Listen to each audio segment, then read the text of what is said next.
təcili sürətdə mən onların qaytarılmasını dövlətdən tələb edirəm. Bu ödənişlər mənə qaytarılması. O zaman mən nazir postunu istəyirəm.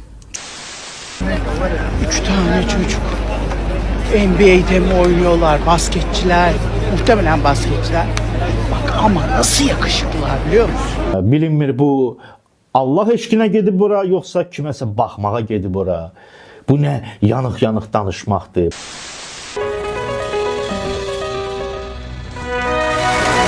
Şəbnəm Tovuzlu canlı yayıma xanım canı güdənlərlə gəldi. Niyə güldürürsünüz camada?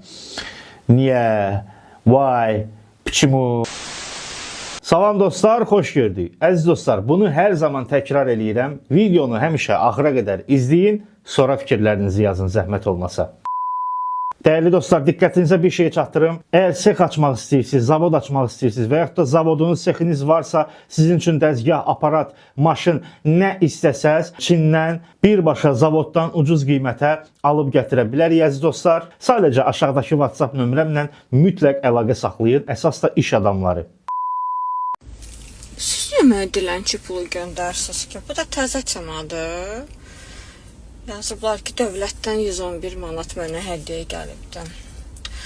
Baxın, mənim tələbim var hal-hazırda. Çox ciddi tələblərim var dövlətdən. Çox ciddi və böyük tələblərim var. Ən birinci tələbim təbii ki, izah eləyirəm də. Siz 120 min manat mənim bir məktəbimə zərər vurmusunuz. 87 min manat bir klinikama, 10 min manat bir klinikama, 8500 manat bir məktəbimə, bir də şəriklikdə bir dəfə açmışdım. Hardasa bir 15 min manatı orada qoymuşdum. İndi o şəriklinin yarı-yarı demirəm, mənə aid olanlar bu 4 dənə obyektdir. Təcili sürətdə mən onların qaytarılmasını dövlətdən tələb edirəm. Yəni bunlar olunsun. Olunmursa, yəni ki bu ödənişlər mənə qaytarılması, o zaman mən nazir postunu istəyirəm. Çünki mən çəkdiyim əziyyətlərə görə bunun bir bədəli olmalıdır. Arada bir gələn bu 111 manatlar, restorana gedirəm, meyvə hədiyyələri filan. Bu yəni sizin elədiyiniz pisliyin qarşılığı deyil. Və mən üzrləri qəbul eləmirəm. Ancaq yəni nazir postuna oturandan sonra hər şey düzələcək təbii ki. Çünki mən buna layiqəm. Belə. Yəni, başqa variant ola bilməz. Çox xahiş edirəm, yəni mən başqa situasiyalardan narahat eləməyin. Məsəl üçün, bir dənə də bir informasiya verim. Neçə vaxt uşağım məktəbə getmirdi oğlum. Heç bir nə təhsil naziri, məktəbin çirsivat eləmədi. Uşaq hardadır? Axırda nə dedi başa düşmədim. Amma bu xanımı bir dəfə mən videolarımın birində tənqid eləmişdim ki, belə açıq-saçıq orasını burasını göstərməklə həkim məsləhətləri verir. Və mən demişdim ki, bu məsləhəti yəni haransa göstərməklə vermək lazım deyil də. Onu başqa cür göstər. Yəni model kimi fəaliyyət göstər. Amma həkim məsləhətində insanlar artıq sənin məsləhətinə yox, başqa şeyə baxırlar. Deyilənə görə diplomu saxta çıxıb, bilmirəm, babalın yumuyum. Amma məncə ola bilər. Diplomları saxta çıxan həkimin nazir olmaq arzusu. Diplomu saxta çıxıb. Amma sizə bir söz deyim dostlar. Bir həkim var idi, Kəmalə Heydarova, o vaxt mənə, ailəmə zərər vuran. Ona o qədər tənqid elədik, onu işdən çıxartdılar. Axırda Lökbatan 4 saylı doğum evinə baş həkim qoydular. Yəni bunu da çox güman nə vaxtsa nazir də olmasa ən azından nazir maviniz adı qoyarlar. Bizdə Azərbaycanda belədir. Deməli bunun çox güman ki nəysə obyektin filan bağlayıblar. Bu da deyir ki mənə təzminat olaraq nazir postunu versinlər. İnşallah ki nazir olarsan. Ümid eləyirik. Və daha yaxşı videolar çəkərsən belə nazir postunu. Azərbaycanın ilk açıq-saçıq giyinən, açıq-saçıq çılpaq videolar çəkən naziri də olar. Çünki Avropada var, bizdə yoxdur. Niye olmasın? Demin tam huşu içinde tavaf yapıyorum. Böyle bir gözüm Beytullah'ta, kulağımda duam. Hiç dünya kelamı konuşmadan harika bir tavaf yapıyorum. Tam tavafın 5. falan şaftında 3 tane çocuk NBA'de mi oynuyorlar, basketçiler, muhtemelen basketçiler. Bak ama nasıl yakışıklılar biliyor musun? Hazreti Yusuf yakışıklıları, Bak bir anda herkes ağlayarak Beytullah'a bakarken kızlar hep böyle oldu. Böyle oldu bak. Tövbe estağfurullah, tövbe estağfurullah dedim. Önüme bakıyorum. Ondan sonra neyse zorla şerle bitirdim tavafı. Gittim bir kenarda. Salya sümük ağlıyorum. Gedib ümrə ziyarətinə, orada indi güya ki bu Allahın yaratdığı nemətə şükür kimi bu videonu çəkir, amma içindən yəni nə çıxdığını siz görürsünüz dostlar. Bilinmir bu Allah eşqinə gedib bura, yoxsa kiməsə baxmağa gedib bura.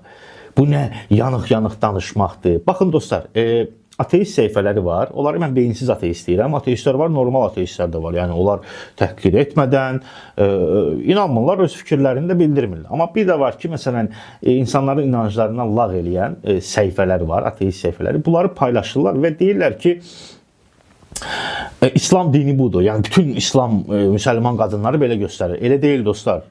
Elə deyil dostlar. Hər insanın yaxşısı var, pisi var. Bunun İslam pakdır. Sadəcə bəzi özlərinə müsəlman deyən bunun kimi gicbəsərlər var ki, özlərin müsəlman kimi göstərirlər, amma işlərində müsəlman deyirlər. Axmaqdılar, debildilər, maldılar, bu cür yanıqdılar. Keçən dəfə bir şey var idi dostlar, bir video var idi, bir qadın Türkiyədə ümrə ziyarətinə gedir və maşının arxasına yazıb ki, ümrəyə gedirəm, korna çalar mısınız, kutlar mısınız? Bunu tənqid eləmişdim ki, bu İslam dini göstəriş üçün deyil, insanın inancı özü üçün olan bir şeydir, özünə aid olan bir şeydir. Altda girib şərh yazanlar var idi. Heç ora burasını göstərən modelləri şey eləmirsən, tənqid eləmirsən, bu indi öz inancını göstərib. Bax, var. Yəni, necə deyim sizə dostlar, nə olur olsun, nə inirsən elə, bu insanlara yaramırsan. Çünki bunlar insan deyirlər. Bunlar fikirləşir ki, sən hansısa qanmazı tənqid eləyirsənsə və o, məsəl üçün də, xristiyansa, deməli sən xristiyan dinini tənqid eləyirsən. Müsəlmansa sən müsəlman. Mən dinlə işim yoxdur dostlar. Mən özüm müsəlmanam, əlhəmdülillah. Mən sadəcə bu tip debilləri göstərirəm ki, bu gerçək İslam deyil. Bunlar müsəlman deyirlər. Bunlar göstəriş üçün video çəkib paylaşırlar. İnanırsınız yenə debillər girib yazacaqlar ki, bu qadın Allahın yaratdığı neməti olan gözəl, belə deyək, yaraşıqlı oğlanları tərif eləyib də. Sən onu nəyə şey eləyirsən ki, ona niyə ona şey deyirsən, yanmış. Kişilər sağlam qalmaq üçün həftədə 2 dəfə dostları ilə görüşüb əylənməlidirlər. Bəli, bu fikirlə tamamilə razıyam dostlar. Kişilər, söhbət kişilərdən gedir də, avara, narkoman, bunları nəzərdə tutmuram təbii ki. Məsələn, kişilər işləyir, yorulur, gəlir evə, gedir indi 5 dəqiqə dostu ilə oturur, çay içir, pivə içir, söhbət eləyir, domino oynayır, əylənir. O onun stres atması üçündür. Kişi stres atmalıdır ki, sabah yenə belə deyək, gümrah şəkildə işə gedə bilsin. Demirəm, hər gündən söhbət getmir. Ən azı həftədə 2 dəfə, 3 dəfə görüşən kişilər var. Bəzi indi müasir qadınlar var ki, müasir xanımlar var ki, buna pis baxırlar, yoldaşlarını sıxışdırırlar, deyinirlər, dalaşırlar, evdə hər gün davadalaş olur ki, sən dostlarınla niyə? Dostları ilə görüşür də. Bu gedib civilərlə görüşmür ki, dostları ilə, kişilərlə görüşür, oturub domino oynayır. Sən bu niyə sıxırsan? Ümid edirəm ki, kişilər məni dəstəkləyəcəklər. Şərhlərdə şərhlərimizi gözləyirəm.